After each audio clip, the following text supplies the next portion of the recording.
falamos, já no início do culto, que iríamos tratar nesta noite sobre o Espírito Santo de Deus, o outro Consolador. Por que o outro? Porque Jesus é o primeiro. Ninguém nos conforta, ninguém nos consola mais do que o próprio Senhor Jesus Cristo. Então, mais uma vez, abram a palavra de Deus no livro de João, capítulo 14. Desta vez nós vamos ler apenas versos 16 e 17. João 14, versos 16 e 17. Você poderia mais uma vez se colocar em pé para a leitura da palavra de Deus? João 14, 16 e 17, Jesus disse: E eu rogarei ao Pai, e Ele vos dará outro Consolador, para que fique convosco para sempre. O Espírito de verdade, que o mundo não pode receber, porque não o vê nem o conhece, mas vós o conheceis, porque habita convosco e estará em vós. Eis aqui a grande diferença entre nós e eles, entre as pessoas salvas e perdidas, entre as pessoas que têm a salvação e as que não têm. A grande diferença se chama o Espírito Santo de Deus, um outro Consolador. Pai querido e glorioso, precisamos de consolo, precisamos de conforto, precisamos de direcionamento, direção nesses dias difíceis que estamos vivendo e passando neste mundo. Precisamos de um guia perfeito, que nos ame e que realmente tenha o nosso interesse em vista. E Ele é o Espírito Santo. Ele nos conduziu à igreja nesta noite, Ele está nos conduzindo sempre a fazer a sua vontade, Ele está sempre nos desviando do mal, falando aos nossos corações. Não podemos resisti-lo, nem impedir a atuação dEle em nossas vidas. Peço, meu Pai, que esta mensagem possa ser o que cada um de nós precisa. Antes de sairmos daqui, possamos saber o que Deus espera de nós e fazer a sua vontade. Eu peço que todas as vidas aqui sejam tocadas nesta noite, através da palavra, no nome de Jesus, o primeiro Consolador. Amém. Podem se assentar.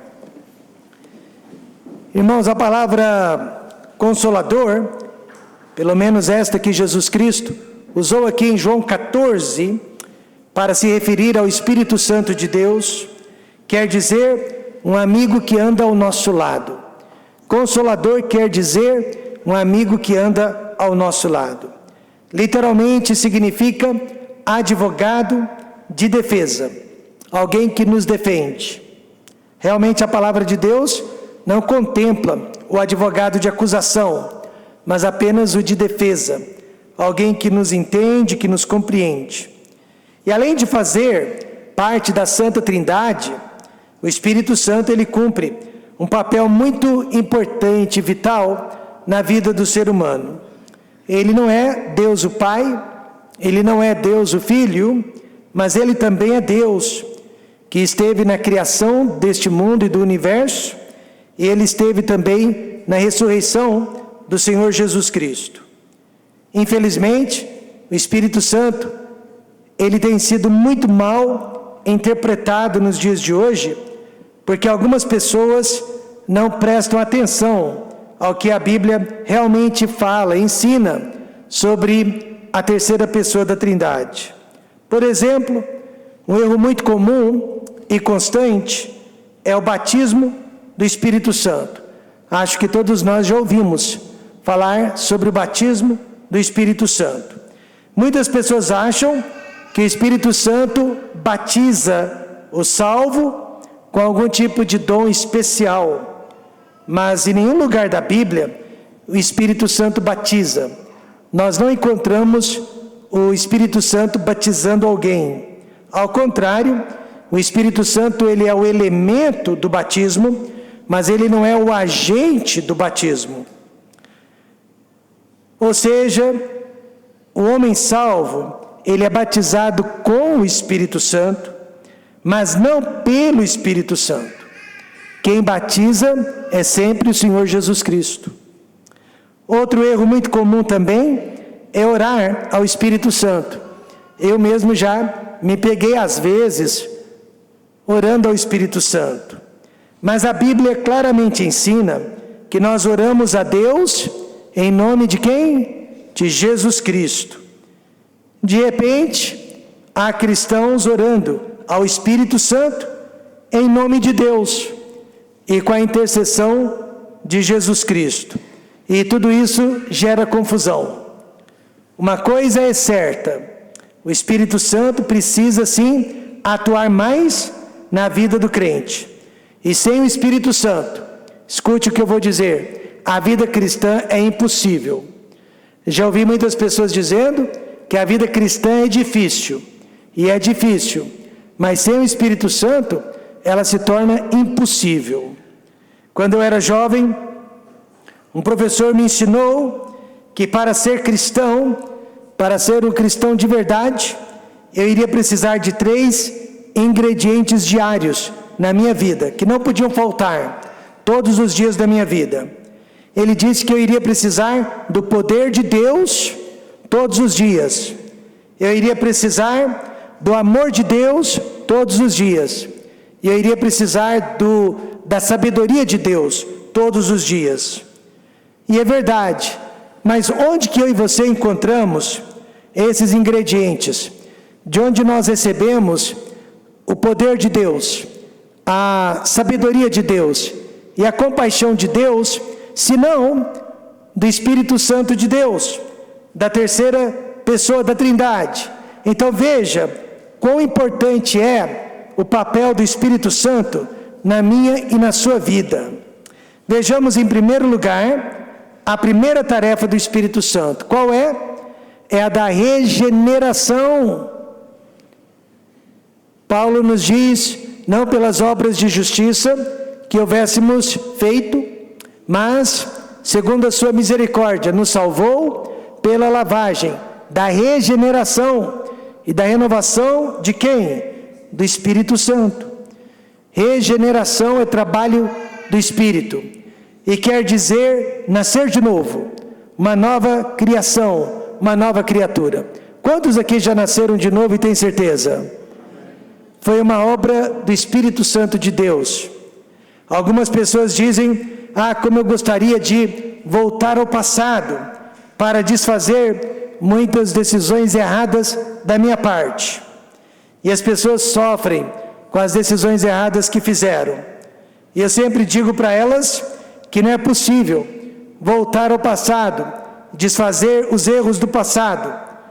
Mas uma coisa é possível, é no presente se desfazer da pessoa do passado. No presente, se desfazer daquela pessoa que cometeu os erros no passado. Mas como? Através do Espírito Santo. Ele promete regeneração, Ele promete renovação pessoal, Ele promete nos transformar em uma outra pessoa. Amém, irmãos? Primeiro, Ele causa convicção contra o pecado. Jesus disse: e quando Ele vier, convencerá o mundo do pecado e da justiça e do juízo. Convencer é a função do Espírito. E é uma expressão muito forte. Agora mesmo Ele está convencendo alguns de nós, e significa causar um sentimento de culpa ou de arrependimento. E só Ele tem essa habilidade de nos converter e de nos causar esse sentimento de culpa e de arrependimento. Não é a pregação que fazemos, por mais eloquente que ela seja, não é uma repreensão, por mais direta e pessoal que seja, e nem mesmo através da informação, da educação, que nós somos convencidos, mas somente através do Espírito Santo de Deus, somente através do seu convencimento, é que nós vamos mudar os nossos caminhos. Minhas filhas me ensinaram uma grande lição certa vez. Quando uma delas brigava com a outra, eu parava a briga e dizia para a filha que aparentemente estava errada: peça perdão para sua irmãzinha. E bem baixinho, ela pedia perdão para a outra irmã. Mas finalmente elas criaram coragem e elas me ensinaram que esse método não estava certo. E elas falaram: papai, como podemos pedir perdão se ainda não estamos realmente arrependidas do que fizemos? O Senhor precisa nos dar tempo para que o arrependimento seja sincero. Isso eu ouvi da boca de 2 crianças. E meus amados irmãos, é isso que a nossa igreja faz. Quantos já perceberam que a nossa igreja dá tempo para as pessoas? Por quê? Porque cada pessoa, ela tem o seu próprio tempo. E é uma obra do Espírito Santo. É algo entre ela e Deus. E tudo que nós apertamos, esprememos, sai por entre os dedos. Por isso nós temos que deixar o Espírito Santo trabalhar na vida das pessoas. Porque só Ele tem essa habilidade de convencimento, de regeneração e de conversão na vida do ser humano. Muitas vezes eu e você queremos produzir resultados, arrependimento no coração das pessoas, através de castigos e repreensões. Mas a Bíblia ensina que só o Espírito Santo pode nos convencer de pecado. Ele está trabalhando no coração das pessoas. Mas por que então, apesar do trabalho dele, muitas não estão se arrependendo? Muito simples. E eu vou tirar a resposta da Bíblia, não de livros de teólogos renomados, mas eu vou tirar a resposta da palavra de Deus. Muito simples. Essas pessoas estão rejeitando e resistindo ao Espírito Santo de Deus. Atos 7:51 afirma isso. Homens de dura cerviz, homens incircuncisos de coração e ouvido, vós sempre resistis ao Espírito Santo. Veja então que esta passagem está responsabilizando o homem pelo seu endurecimento. Esta passagem está responsabilizando o homem pela sua resistência. O Espírito Santo está falando através de circunstâncias, através de mensagens, através das Escrituras Sagradas, está mostrando.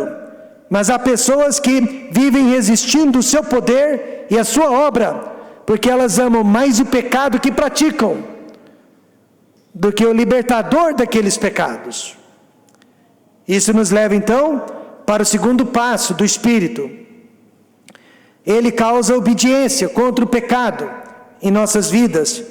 Pedro disse: purificando as vossas almas pelo Espírito, na obediência à verdade. Ele nos convence também sobre a importância da obediência, a importância de colocá-lo em primeiro lugar. Algumas pessoas, elas têm a impressão que o Espírito Santo, ele trabalha sozinho, ele faz a obra sozinho, mas não é bem assim. Ele convence o homem do pecado, mas se o homem não estiver aberto para ouvi-lo, nunca haverá essa transformação. Ou seja, o Espírito Santo, ele fornece todas as ferramentas que necessitamos, mas as ferramentas precisam ser usadas. Não adianta elas serem disponibilizadas, e cabe a nós utilizá-las. Elas foram concedidas, e elas estão hoje ao nosso alcance, mas cabe a nós utilizá-las em nossas vidas. O sentimento de culpa, algo que atormenta o ser humano, só vai acabar após a transformação, pois se o pecador continuar no mesmo pecado, a culpa continuará também.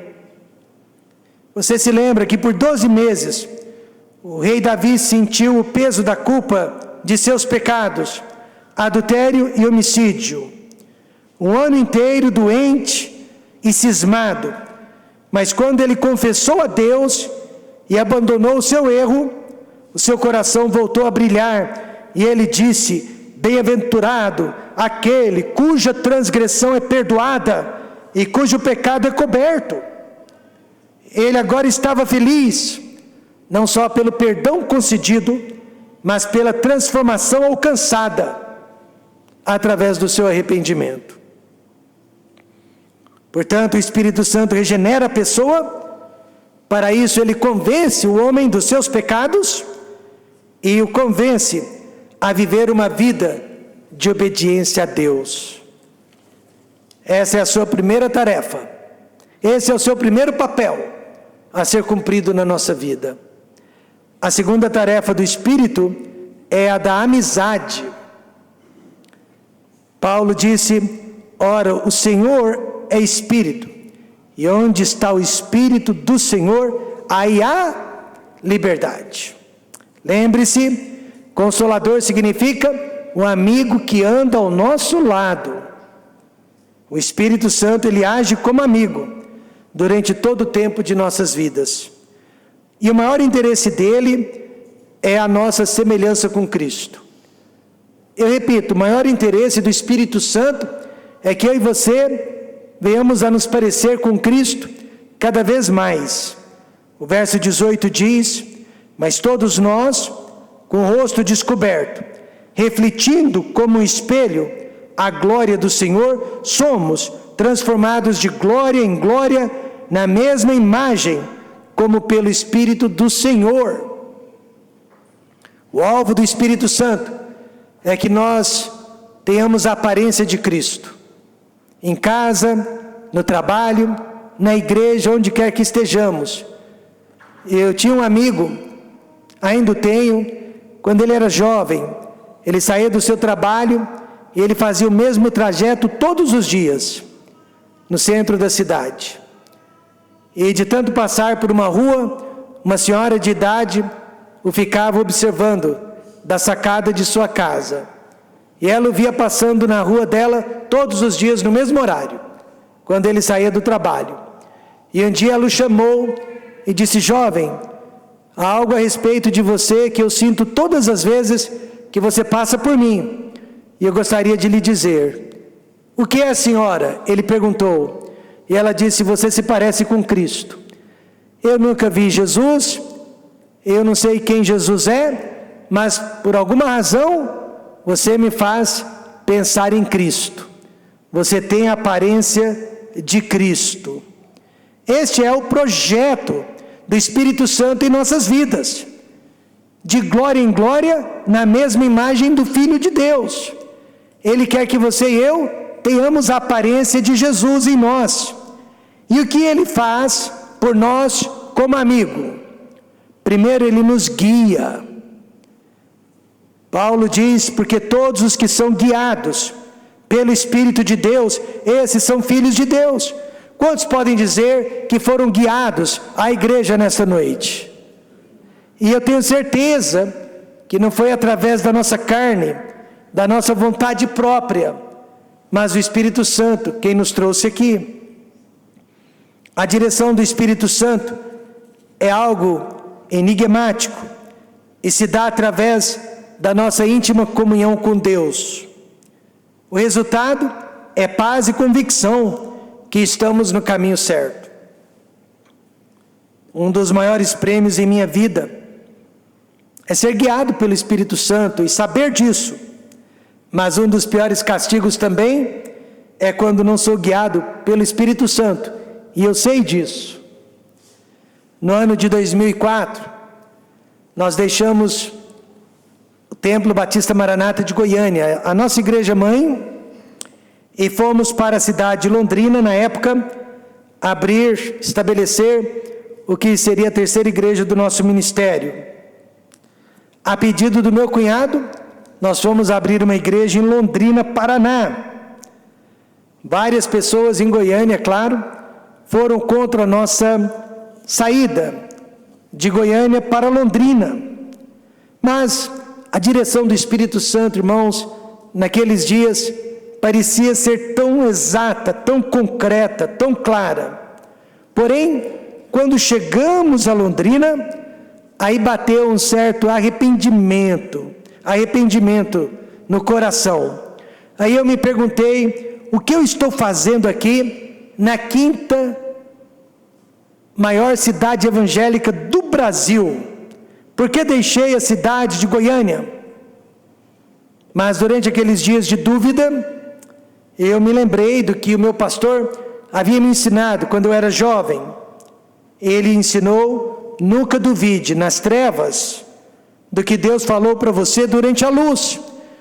Quando Deus o guiou para Londrina, você estava na luz, você estava em plena comunhão. Agora você está em trevas, você está sozinho numa cidade, isolado numa cidade. Então não duvide do que você recebeu durante a luz, enquanto você estiver em trevas. E graças a Deus, ao invés de habitar nos sentimentos, no que eu sinto, eu habitei no que eu sabia, que Deus havia me guiado para Londrina. E realmente Deus provou isso, porque em menos de 2 anos, já havia uma igreja, Templo Batista Maranata, naquela cidade, com mais de 100 pessoas, frequentando os cultos da igreja, uma sede própria, e 3 obreiros maravilhosos que nós deixamos naquela cidade. Amém, irmãos? Deus estaria realizando maravilhas em Londrina, mas tudo porque o Espírito Santo nos guiou, e não os nossos sentimentos. O Espírito Santo nos guia durante a luz. Então, se nesta noite você está em trevas, não faça nenhuma decisão importante. Lembre-se do que Deus falou-lhe durante a luz. E segundo, Ele nos alivia do medo. E como nós estamos vivendo em medo nesse mundo pós-pandemia. Romanos 8,15 diz: porque não recebestes o espírito de escravidão, que quer dizer medo, para outra vez estardes em temor, mas recebestes o espírito de adoção de filhos, pelo qual clamamos: Abba, Pai, que quer dizer papai. Amém, irmãos? Nunca impeça seus filhos de chamar Deus de papai, ou papai do céu, porque este é um dos nomes de Deus. A expressão Abba, Pai, quer dizer papai. Abba, Pai, intimidade com Deus. O medo, então, meus irmãos, pode ser sinal de um problema físico, como também de um problema espiritual. E na maioria das vezes é espiritual. Por quê? Porque o maior medo que existe é o medo de pagar pelos seus próprios pecados. Não é verdade? E a cura para a maioria dos nossos temores é uma consciência limpa, para com Deus e para com os homens. Ele nos alivia do medo. Terceiro, Ele nos mostra que somos salvos. Paulo também disse: o mesmo Espírito testifica com o nosso Espírito que somos filhos de Deus. Satanás sempre tenta colocar dúvidas em nosso coração, se somos realmente salvos ou não, mas o Espírito de Deus, Ele nos mostra que somos salvos, quando estamos orando, ou mesmo lendo a sua palavra, ou participando de um culto de louvor e adoração como este. Ele mostra que somos salvos também quando nós estamos fazendo algo de errado, pois só o salvo sente vergonha de Deus quando está em pecado, o perdido não sente. E em quarto lugar, Ele intercede por nós em oração. O Espírito Santo ora por nós. Não é maravilhoso? Romanos 8,26 diz: e da mesma maneira também o Espírito ajuda as nossas fraquezas, porque não sabemos o que havemos de pedir como convém, mas o mesmo Espírito intercede e ora por nós com gemidos inexprimíveis. Só Deus sabe o que o Espírito Santo pede em nosso favor, ora em nosso favor, fala a nosso respeito para Deus. Mas este verso acaba com a nossa vaidade, acaba com o nosso orgulho, porque ninguém sabe orar como convém, diz a palavra. Mas temos um amigo que possui livre acesso diante do trono de Deus.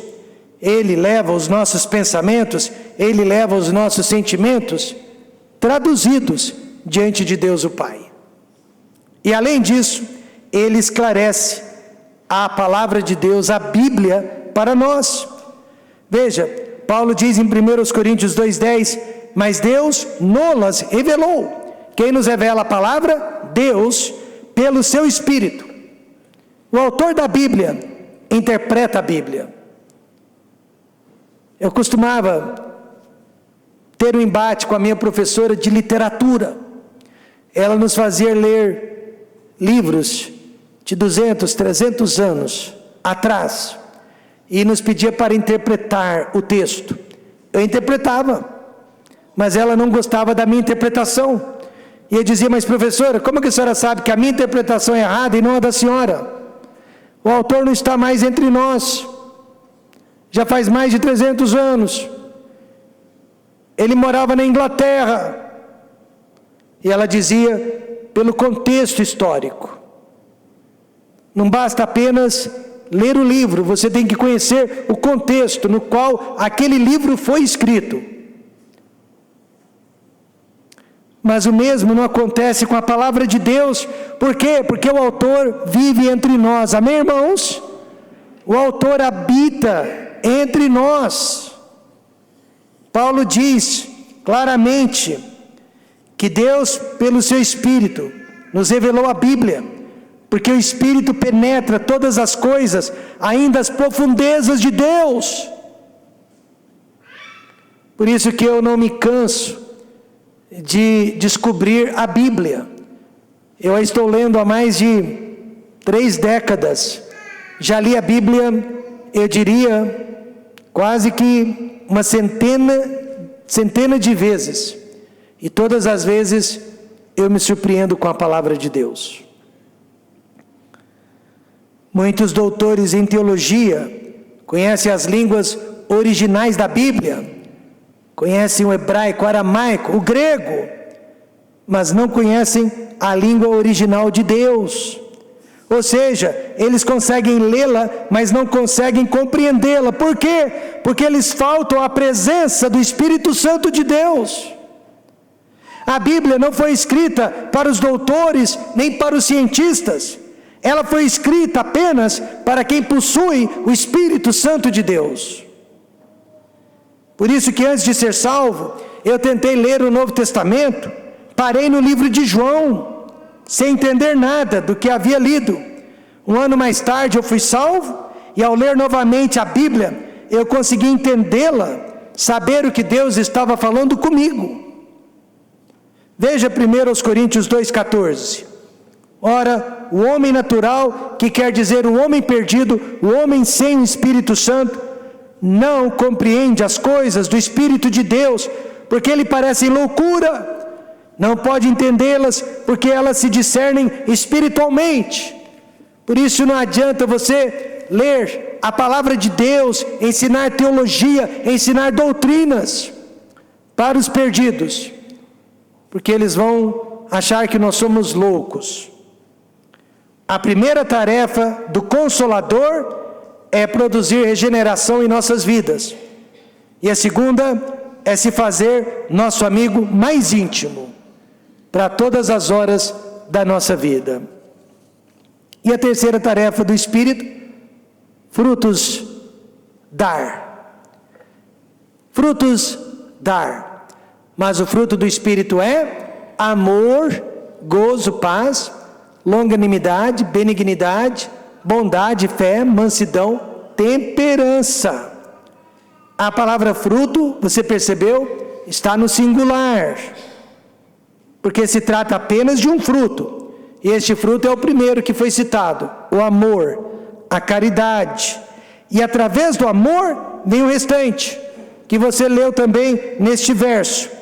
O restante seria o resultado, ou os resultados do verdadeiro amor. Portanto, eu sempre digo para a nossa igreja, sempre haverá um pastor melhor, sempre haverá um pregador melhor, sempre haverá um professor melhor, sempre haverá uma igreja melhor do que esta. Mas o que eu posso lhe prometer, ninguém vai amá-lo mais do que eu. Amém, irmãos? Esse é o segredo de todo bom ministério, é o amor, porque através do amor genuíno, vem os demais resultados que acabamos de ver. Sem amor, no entanto, não haverá gozo, não haverá paz, não haverá longanimidade, não haverá benignidade, não haverá bondade, não haverá fé, não haverá mansidão, não haverá temperança. Mas o que vem a ser o amor?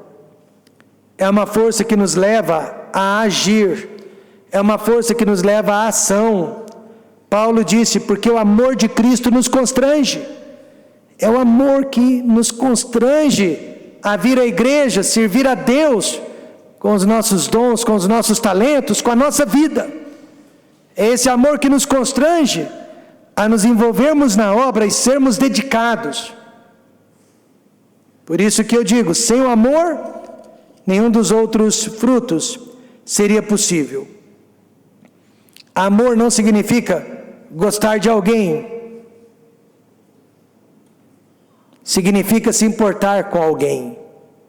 Você não precisa gostar de alguém para se importar com ele ou com ela. Mas você pode se importar com a sua família, com a sua igreja, com pessoas conhecidas e desconhecidas. O que faz esse tipo de amor? Ele participa da promessa de fé para missões, porque ele está amando aquelas pessoas que ele não conhece, talvez nunca venha conhecer. Ele enche os nossos cultos de oração, quando nós estamos orando. Ele constrói mais e mais igrejas. Ele mantém o crente fiel debaixo de qualquer circunstância. Um missionário do passado, chamado George McPine, ele era do Canadá, e ele ganhou para Cristo o filho do chefe de uma tribo muito importante na África Central.